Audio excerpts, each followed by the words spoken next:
നമസ്കാരം. Rich Indian കൾച്ചറിന്റെ പുതിയ എപ്പിസോഡിലേക്ക് എല്ലാവർക്കും സ്വാഗതം.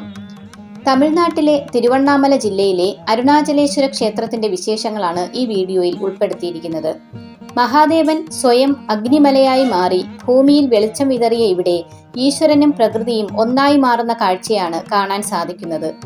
തിരുവണ്ണാമല അരുണാചലേശ്വര ക്ഷേത്രത്തിന്റെ വിശേഷങ്ങൾ ഒരിക്കലും ക്ഷേത്രത്തിൽ മാത്രം ഒതുങ്ങുന്നതല്ല.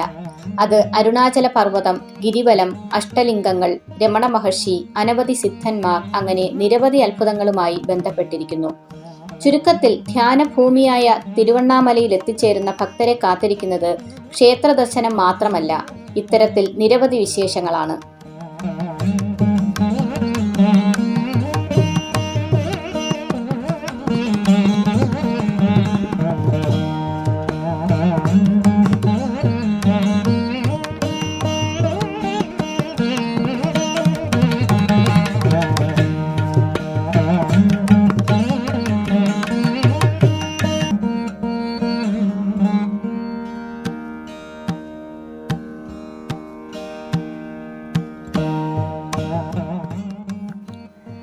തമിഴ്നാട്ടിൽ തിരുവണ്ണാമല ജില്ലയിലെ അരുണാചല പർവ്വതത്തിന്റെ അടിവാരത്താണ് പ്രശസ്തമായ അരുണാചലേശ്വര ക്ഷേത്രം സ്ഥിതി ചെയ്യുന്നത്.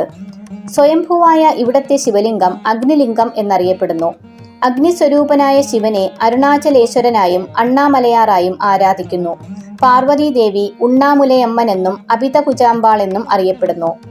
പഞ്ചഭൂത സ്ഥലങ്ങളിൽ അഗ്നിയെ പ്രതിനിധാനം ചെയ്യുന്ന സ്ഥലമാണ് തിരുവണ്ണാമല അരുണാചലേശ്വര ക്ഷേത്രം. മറ്റ് 4 സ്ഥലങ്ങൾ തിരുവാണേക്കാവിലുള്ള ജലത്തെ പ്രതിനിധാനം ചെയ്യുന്ന ജംബുകേശ്വര ക്ഷേത്രം, ആകാശത്തെ പ്രതിനിധാനം ചെയ്യുന്ന ചിദംബരത്തെ നടരാജ ക്ഷേത്രം, ഭൂമിയെ പ്രതിനിധീകരിക്കുന്ന കാഞ്ചീപുരത്തെ ഏകാംബരനാഥ ക്ഷേത്രം, വായുലിംഗമായി ആരാധിക്കുന്ന ആന്ധ്രാപ്രദേശിലെ കാളഹസ്തിയിലെ കാളഹസ്തീശ്വര ക്ഷേത്രം എന്നിവയാണ്. ഇവയിൽ ഏകാംബരനാഥ ക്ഷേത്രത്തെയും കാളഹസ്തീശ്വര ക്ഷേത്രത്തെയും കുറിച്ചുള്ള വീഡിയോ ഈ ചാനലിൽ ചെയ്തിട്ടുണ്ട്. ലിങ്ക് ഡിസ്ക്രിപ്ഷനിൽ കൊടുക്കുന്നുണ്ട്.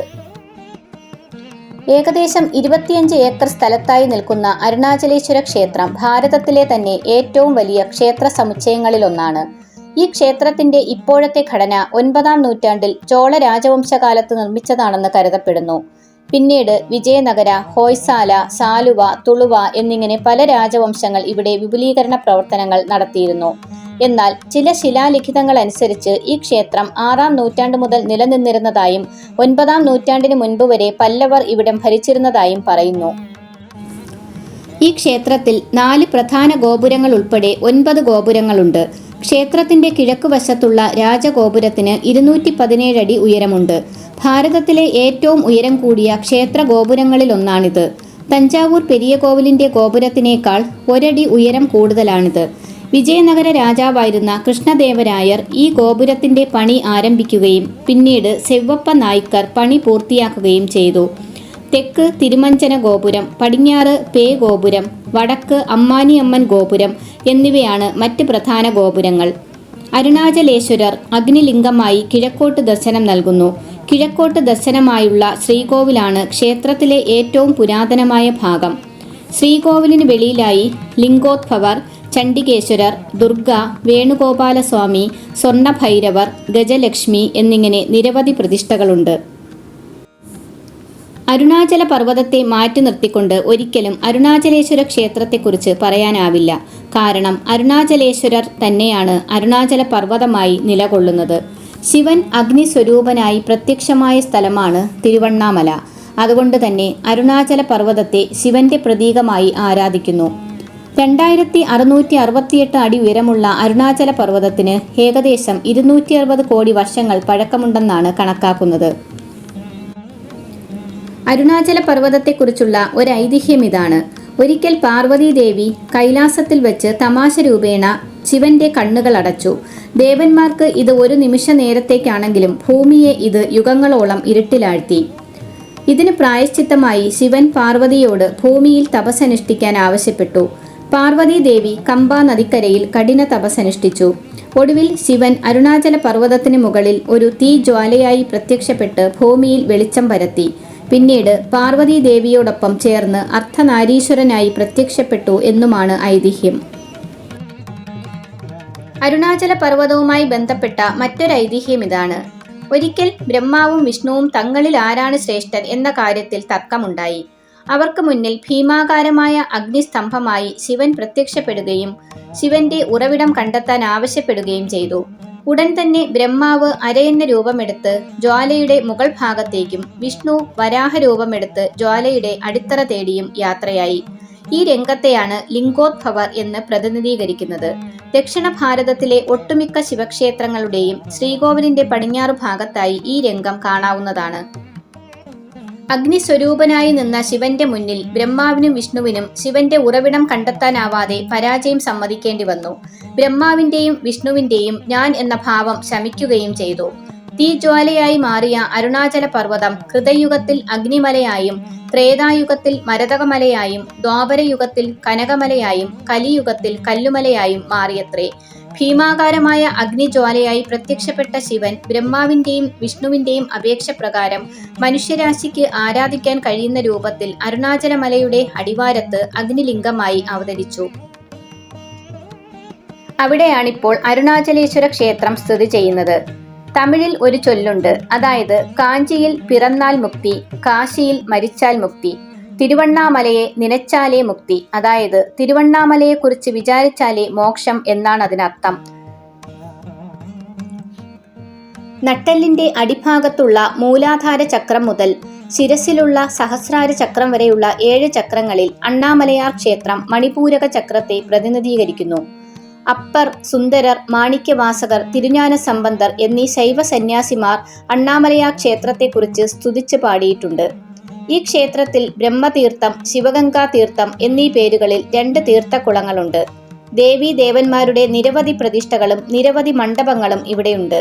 16 തൂണുകളുള്ള ദീപദർശന മണ്ഡപം, വസന്ത മണ്ഡപം, കല്യാണ മണ്ഡപം ഇവ കൂടാതെ 1000 കാൽ മണ്ഡപം എന്നിങ്ങനെ നിരവധി മണ്ഡപങ്ങൾ ഇവിടെ കാണാം.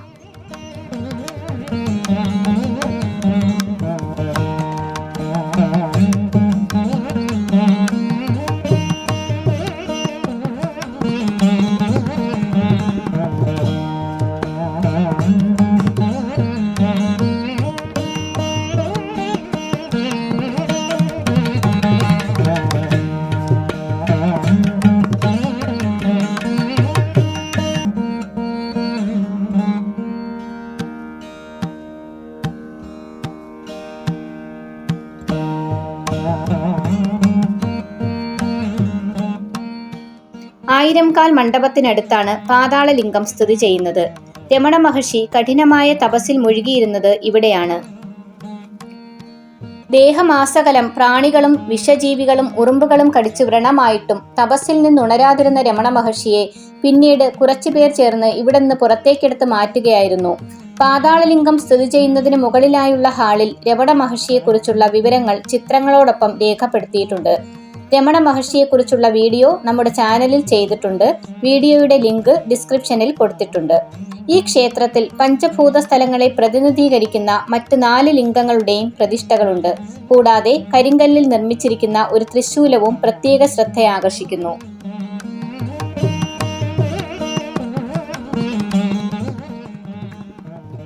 ആയിരംകാൽ മണ്ഡപത്തിന് സമീപമായി കാർത്തികേയന് പ്രത്യേക സന്നിധിയുണ്ട്. മറ്റൊരത്ഭുതം, ക്ഷേത്രത്തിനകത്ത് കാണുന്ന ഈ മരത്തിൽ സൂക്ഷ്മരൂപത്തിൽ സിദ്ധന്മാർ വസിച്ചിരുന്നുവത്രേ. ചിലപ്പോഴൊക്കെ മനുഷ്യന് കാണാൻ സാധിച്ചിരുന്ന ഈ രൂപങ്ങൾ പലരും വീഡിയോയിലും ഫോട്ടോയിലുമൊക്കെ പകർത്താൻ ശ്രമിച്ചതോടെ അവിടെ നിന്നും അപ്രത്യക്ഷമായതായി ഒരു വൃദ്ധ സന്യാസി പറയുന്നത് കേട്ടു. ക്ഷേത്രം മുഴുവനായും ചുറ്റിക്കാണാൻ ഏകദേശം 1 മണിക്കൂറോളം വേണ്ടിവരും. അതിൽ അണ്ണാമലയാരെയും ഉണ്ണാമുലയമ്മനെയും ദർശിക്കുന്നതിന് തിരക്ക് കൂടുതലാണെങ്കിൽ അതിലേറെ സമയം വേണ്ടിവരും. ക്ഷേത്രവൃക്ഷമായ മകിഴമരത്തെ പവിത്രമായി കണക്കാക്കുന്നു. കുട്ടികളില്ലാത്ത ദമ്പതികൾ ഈ മരത്തിന്റെ ശാഖയിൽ ചെറിയ തൊട്ടിലുകൾ കെട്ടി സന്താന സൗഭാഗ്യത്തിനായി പ്രാർത്ഥിക്കാറുണ്ട്. ആഗമ വിധിപ്രകാരമുള്ള 6 കാല പൂജകളാണ് ഈ ക്ഷേത്രത്തിൽ നടക്കുന്നത്.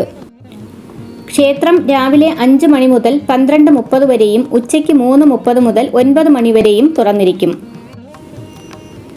പവിത്രമായ അരുണാചലമലയെ പ്രദക്ഷിണം ചെയ്യുന്നതിനെയാണ് ഗിരിവലം എന്ന് പറയുന്നത്.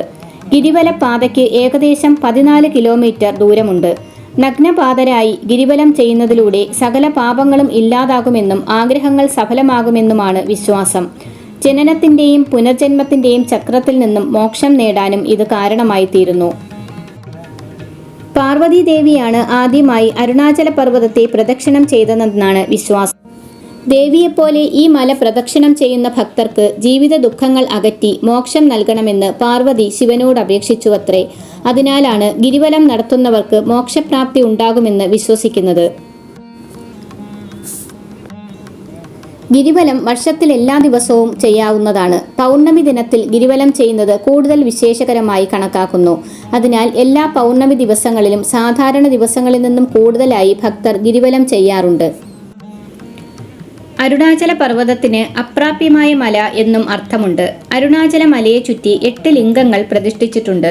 ഗിരിപ്രദക്ഷിണം നടത്തുന്നതിലൂടെ അഷ്ടലിംഗങ്ങളെയും ഒപ്പം മറ്റുള്ള ക്ഷേത്രങ്ങളെയും പ്രദക്ഷിണം ചെയ്യാൻ സാധിക്കും.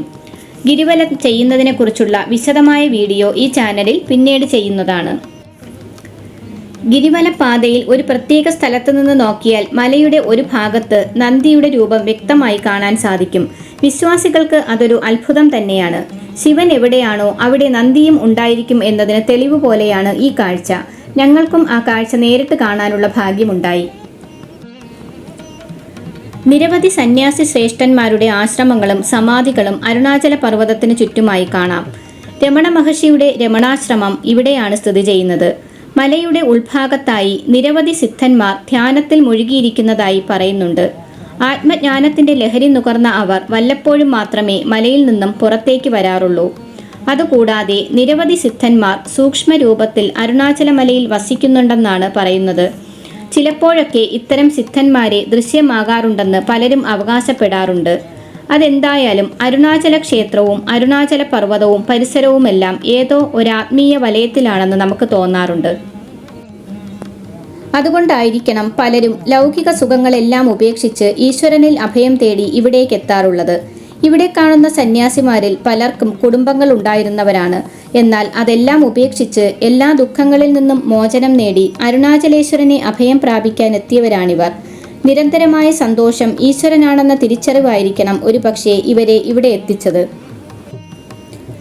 നവംബർ ഡിസംബർ മാസത്തിൽ നടക്കുന്ന കാർത്തിക ദീപമാണ് തിരുവണ്ണാമലയിലെ പ്രധാന ഉത്സവം. തമിഴ് മാസമായ കാർത്തിക മാസത്തിലാണ് ഇത് ആഘോഷിക്കുന്നത്. അതായത് വൃശ്ചിക മാസത്തിലെ കാർത്തിക നാളിൽ അരുണാചല പർവ്വതത്തിന് മുകളിൽ മഹാദീപം തെളിയിക്കും. 10 ദിവസം നീണ്ടു നിൽക്കുന്ന ഈ ഉത്സവത്തിന്റെ 10ാമത്തെ ദിവസം സൂര്യാസ്തമയത്തിന് ശേഷമാണ് ദീപം തെളിയിക്കുന്നത്. ദീപസ്തംഭമായി പ്രത്യക്ഷപ്പെട്ട ശിവനെയാണ് ഈ മഹാദീപം പ്രതിനിധീകരിക്കുന്നത്. ഏകദേശം 3500 കിലോയോളം നെയ്യാണ് ദീപം തെളിയിക്കുന്നതിനായി ഉപയോഗിക്കുന്നത്. പ്രത്യേകം തയ്യാറാക്കിയ 300 മീറ്ററോളം നീളമുള്ള തുണി ദീപത്തിന്റെ തിരിയായി ഉപയോഗിക്കുന്നു. ഏകദേശം 35 കിലോമീറ്റർ ചുറ്റളവിൽ ഈ ദീപം ജ്വലിക്കുന്നത് കാണാവുന്നതാണ്. മഹാദീപം ദർശിക്കുന്നതിന് വേണ്ടിയും അന്നേ ദിവസം ഗിരിപ്രദക്ഷിണം നടത്തുന്നതിന് വേണ്ടിയും ലക്ഷക്കണക്കിന് ഭക്തരാണ് തിരുവണ്ണാമലയിലേക്ക് എത്തുന്നത്. അന്നേ ദിവസം കർശനമായ ഗതാഗത നിയന്ത്രണങ്ങൾ ഉണ്ടാവും. വാഹനങ്ങളൊന്നും ക്ഷേത്ര പരിസരത്തോ ഗിരിവലപാതയിലോ അനുവദിക്കാറില്ല. മഹാദീപം തെളിയുമ്പോൾ അർദ്ധനാരീശ്വരനായി ശിവനും ശക്തിയും അനുഗ്രഹം ചൊരിയുമെന്നാണ് വിശ്വാസം. ദീപം കത്തിച്ചതിന് ശേഷം ലഭിക്കുന്ന കരിയും നെയ്യും ചേർന്ന മിശ്രിതം മാർഗഴി മാസത്തിലെ ആരുദ്ര നാളിൽ ഭക്തർക്ക് പ്രസാദമായി നൽകാറുണ്ട്. തമിഴ് ജനത ആഘോഷിക്കുന്ന ഏറ്റവും പുരാതനമായ ഉത്സവങ്ങളിലൊന്നാണ് കാർത്തിക ദീപം. കാർത്തിക ദീപത്തെക്കുറിച്ചുള്ള വിവരങ്ങൾ സംഘകാലഘട്ടത്തിലെ അകനാനൂറിൽ പരാമർശിക്കുന്നുണ്ട്. ഔവ്വയ്യാറിന്റെ കൃതികളിലും പരാമർശിക്കപ്പെടുന്ന കാർത്തിക ദീപം സംഘസാഹിത്യത്തിൽ പെരുവിഴ എന്നാണ് അറിയപ്പെട്ടിരുന്നത്. ഫ്ലൈറ്റിൽ തിരുവണ്ണാമലയ്ക്ക് വരുന്നവർ ചെന്നൈ ഇന്റർനാഷണൽ എയർപോർട്ടിലാണ് ഇറങ്ങേണ്ടത്. അവിടെ നിന്നും ഏകദേശം 170 കിലോമീറ്റർ ദൂരമുണ്ട് ക്ഷേത്രത്തിലേക്ക്.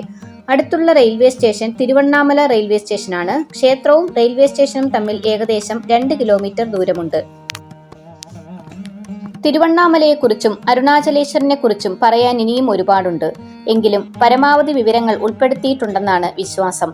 വീഡിയോ ഇഷ്ടമായെങ്കിൽ ലൈക്ക് ചെയ്ത് മറ്റുള്ളവരിലേക്കും കൂടി ഒന്നെത്തിക്കുക. അതോടൊപ്പം ചാനൽ സബ്സ്ക്രൈബ് ചെയ്യാത്തവർ ദയവായി സബ്സ്ക്രൈബ് ചെയ്യാനും മറക്കരുത്. മറ്റൊരു വീഡിയോയുമായി വീണ്ടും കാണാം. നമസ്കാരം.